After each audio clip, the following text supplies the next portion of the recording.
எல்லோருக்கும் வணக்கம்.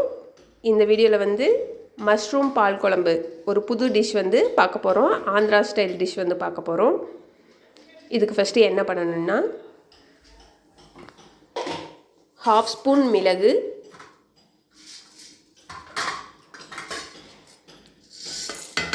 எல்லாத்தையும் ஒரு மிக்ஸி ஜாரில் எடுத்துக்கோங்க. 2 முந்திரி, 8 பல் பூண்டு, கொஞ்சமாக நிலக்கடலை, ஒரு 10 வர்ற மாதிரி நிலக்கடலை கொஞ்சமாக எடுத்துக்கோங்க.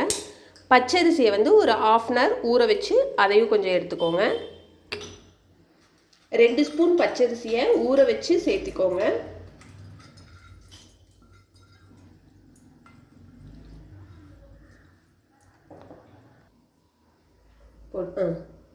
½ ஸ்பூன் வந்து மிளகாய் பொடி போட்டுக்கோங்க. உங்களுக்கு காரம் எவ்வளோ தேவையோ நீங்கள் அவ்வளோ வந்து போட்டுக்கலாம். இந்த மாதிரி ஃபைன் பேஸ்ட்டாக அரைச்சிக்கோங்க. அடுத்து வாணலியில் 2 டீஸ்பூன் வந்து ஆயில் சேர்த்திக்கோங்க.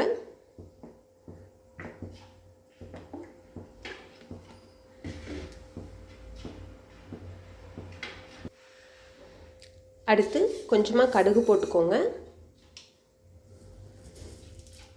கொஞ்சம் கடலைப்பருப்பு வந்து போட்டுக்கோங்க.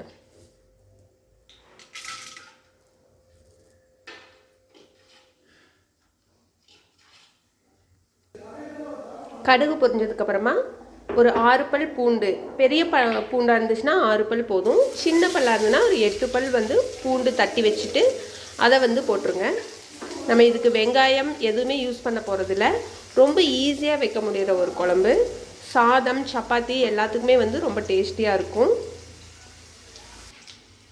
கொஞ்சமாக வந்து கருவேப்பிலையும் போட்டுக்கோங்க.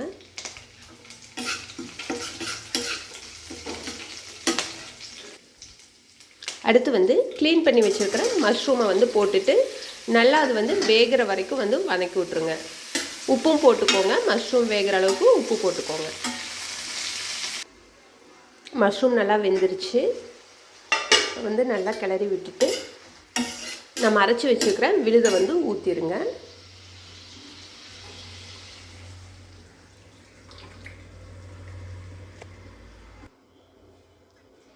தேவையான அளவு வந்து தண்ணி ஊற்றிக்கோங்க. இது நல்லா பச்சை வாசனை போகிற வரைக்கும் நல்லா கொதிக்கட்டும். நல்லா கிளறிட்டே இருங்க. அப்போ தான் வந்து அடிப்பிடிக்காமல் இருக்கும். நல்லா வந்து இது கெட்டியாகி வரும். பச்சை வாசனை போகிற வரைக்கும் கிளறிட்டே இருங்க. பச்சை வாசனை போனதுக்கப்புறமா வந்து கொஞ்சமாக வந்து தேங்காய் பால் சேர்த்துக்கோங்க. இது வந்து ஒரு 2 கொதி வரட்டும். கொதிச்சதுக்கப்புறமா வந்து கொஞ்சமாக வந்து பால் சேர்த்துப்போம். பால் சேர்த்துனா வந்து கொஞ்சம் நல்லா க்ரீமியாக வரும்.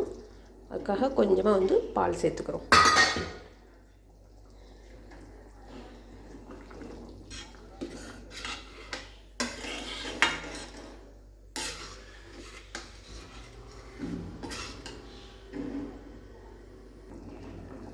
பால் சேர்த்ததுக்கப்புறமா வந்து ஒரு தடவை கொதிச்சதுன்னா போதும், நம்ம ஆஃப் பண்ணிடலாம். அவ்வளோதான். ஒரு ஈஸியான மஷ்ரூம் பால் குழம்பு வந்து ஆந்திரா ஸ்டைலில் வந்து ரெடி பண்ணியாச்சு. இது வந்து சாப்பாட்டுக்கு, இட்லி, தோசை எல்லாத்துக்குமே வந்து, சப்பாத்தி எல்லாத்துக்குமே வந்து ரொம்ப சூப்பராக இருக்கும். தேங்க்யூ ஃபார் வாட்சிங்.